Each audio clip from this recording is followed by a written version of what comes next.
गुरुकृपा हि केवलम्।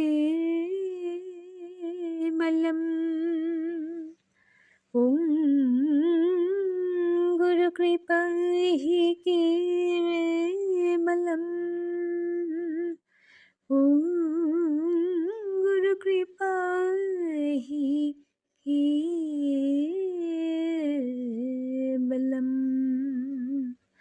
ॐ गुरुश्रीचरणशरणम्।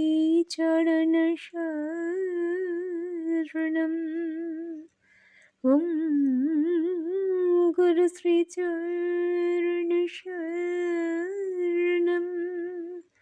ॐ गुरुश्रीचरणशरणम्।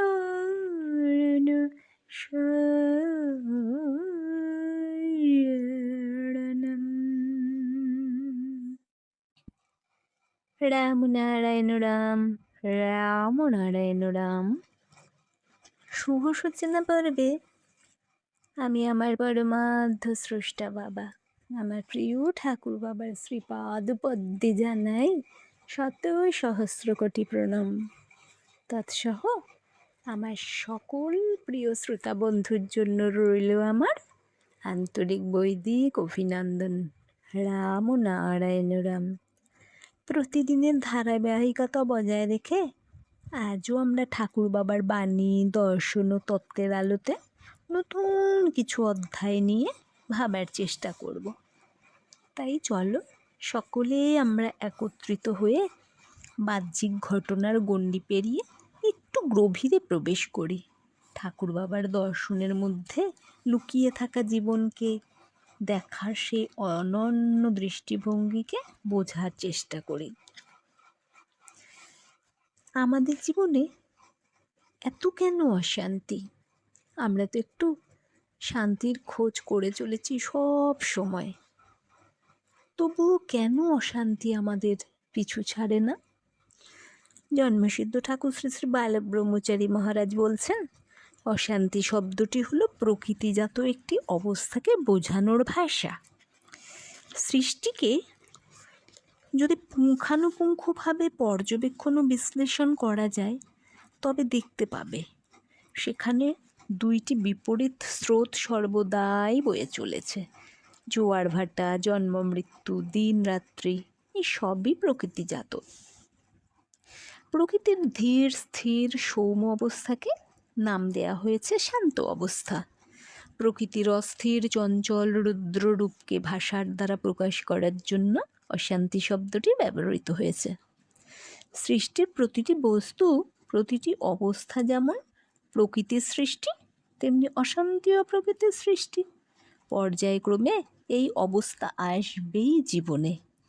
আমরা এই অশান্তি থেকে বেছে বেছে শান্তির পথ খুঁজে যাচ্ছি, খুঁজে একটু পাচ্ছি, আবার পর মুহূর্তে আবার আর এক অশান্তির ঝড় এসে সব উথাল পাথাল করে দিচ্ছে। এইভাবে খুঁজে খুঁজেই জীবন কাটিয়ে দিচ্ছি। শ্মশানে যাওয়া পর্যন্ত আমরা শান্তি খুঁজেই যাচ্ছি, পাচ্ছি না যে তা নয়, কিন্তু আবার হারিয়ে যাচ্ছে। জীবনভর শুধু এই লুকোচুরির খেলা, তাতেই আনন্দ। লুকোচুরি খেলাতে লুকোনো বন্ধুটিকে খুঁজে বার করাতেই তো আনন্দ। খেলার সাথীরা যদি চোখের সামনে থাকতো, হাত বাড়ালেই যদি তাদের ধরে ফেলা যেত, তবে কি আর এত আনন্দ হতো? কোথায় কে লুকিয়ে আছে কাউকেই খুঁজে পাওয়া যাচ্ছে না। কোথায় কোথায় করে করে দুই হাত বাড়িয়ে অন্ধকারে খুঁজতে খুঁজতে হয়রান হয়ে যখন একটাকে পাওয়া যায়, মনে হয় আহ কি শান্তি, কি আনন্দ। এতক্ষণ যে অশান্তিতে ভুগছে তার জন্যই কিন্তু এই শান্তির মুহূর্তটা এত আনন্দময়। এই পাওয়ার শান্তিটা যদি আবার চিরস্থায়ী হতো তবেও কিন্তু তা এত আনন্দময় হতো না। আকাশ ভরা মেঘের ফাঁকে ফাঁকে একটু সূর্যের আলো যখন দেখা যায় তখন কি ভালোই না লাগে। যারা সবসময় সূর্যের আলো দেখে সে আনন্দটা উপভোগ করতে পারে না। মেরু প্রদেশে 6 মাস দিন, 6 মাস রাত্রি। তাদের দিন থেকে রাত্রি, রাত্রি থেকে দিনে পরিবর্তনের ক্ষণটুকুই ভালো লাগে। তারপর থেকে ফাঁকে ফাঁকে আলোর আনন্দ তারা আর পায় না। জীবনে যদি রোগ শোক জরা মৃত্যু ব্যথা বেদনা না থাকতো, তবে সেই অবস্থাটা একটা অশান্তির কারণ হতো। শুনতে খুব অবাক লাগছে, মনে হচ্ছে তা কি কখনো হয়? কিন্তু একটু চিন্তা করে দেখলে বুঝতে পারবে এটা খুবই সত্যি কথা। খুব ধনীর গৃহ, ঠাকুর চাকর মালি ড্রাইভার বাপুরজি খানসামার অভাব নেই।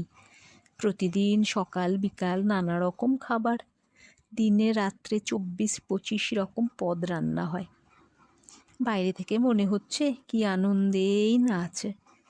দেখো গিয়ে তারাও অশান্তির হাত থেকে রেহাই পাচ্ছে না।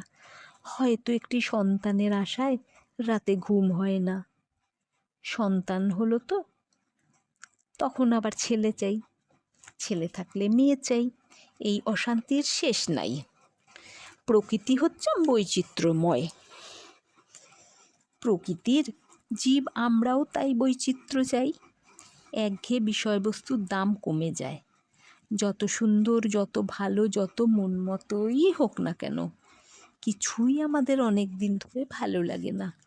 ন্যায় অন্যায়ের কথা চিন্তা না করে বেপরোয়াভাবে বৈচিত্র্যের সন্ধান করতে গিয়েই আমরা নিজেরাই বেশিরভাগ অশান্তি টেনে আনি।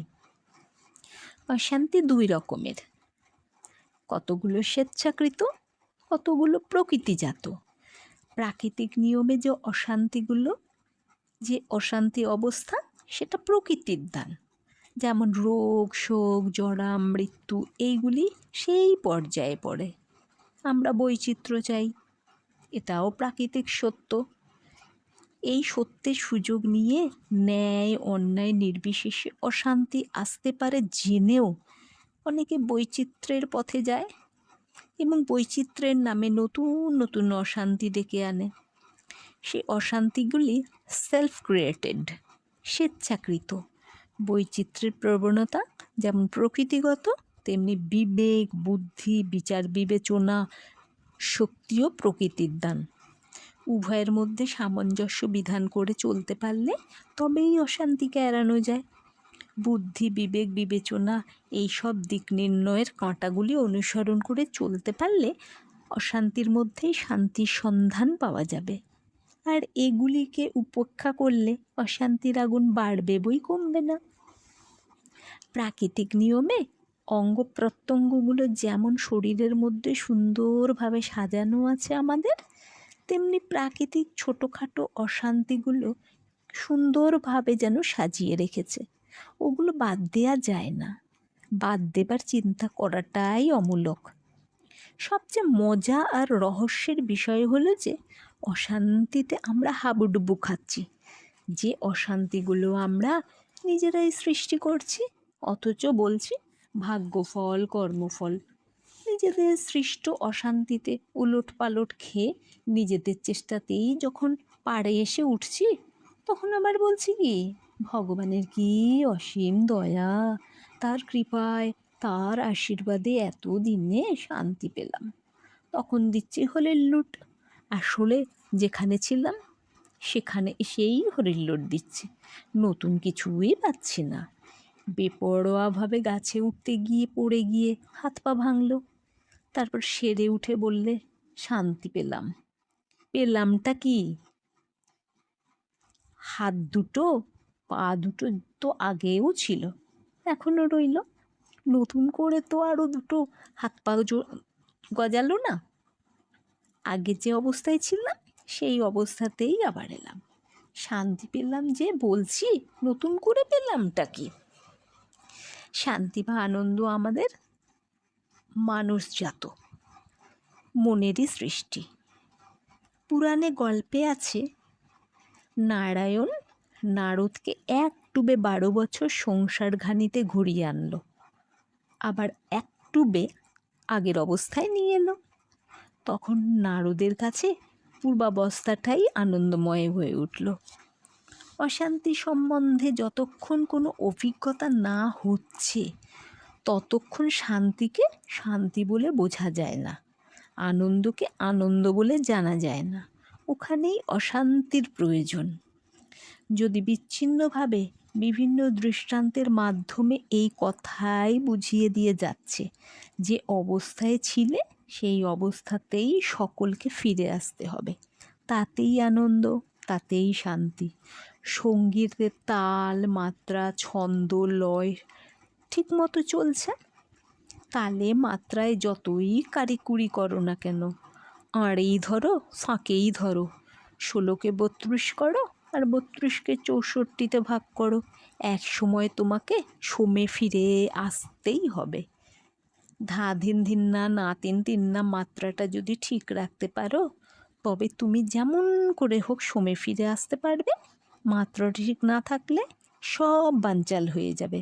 মাত্রাটাকে ঠিক রাখতে হবে, ব্যালেন্স মেনটেন করে চলতে হবে, তবেই তো অশান্তির অন্ধকার কেটে গিয়ে শান্তির আলোকে চারিদিক পূর্ণ হয়ে উঠবে। পূর্ণিমার চাঁদ কলায় কলায় ক্ষয়ে যায়। কৃষ্ণপক্ষের প্রতিপদ দ্বিতীয়া তৃতীয়ায় একটু একটু করে ক্ষয়ে যেতে যেতে অমাবস্যায় একেবারে অন্ধকারে ডুবে যায়। আবার শুক্লপক্ষের প্রতিপদ দ্বিতীয়া তৃতীয়াতে কলায় কলায় বাড়তে বাড়তে দ্বাদশী ত্রয়োদশী চতুর্দশী পার হয়ে পূর্ণিমায় আবার পূর্ণরূপ প্রাপ্ত হয়। আলোয় চারিদিক ভরে যায়। এই অমাবস্যার অন্ধকারই বুঝিয়ে দিচ্ছে পূর্ণিমার আলো কত স্নিগ্ধ। শ্রী শ্রী ঠাকুর বললেন, গণনায় ভুল না হলে গণিতে ভুল হবে না। আবার জানা থাকলেও যদি অভ্যাস না করা যায়, তবে গণিতের বই গুলে খেলেও গণনা ঠিক হয় না।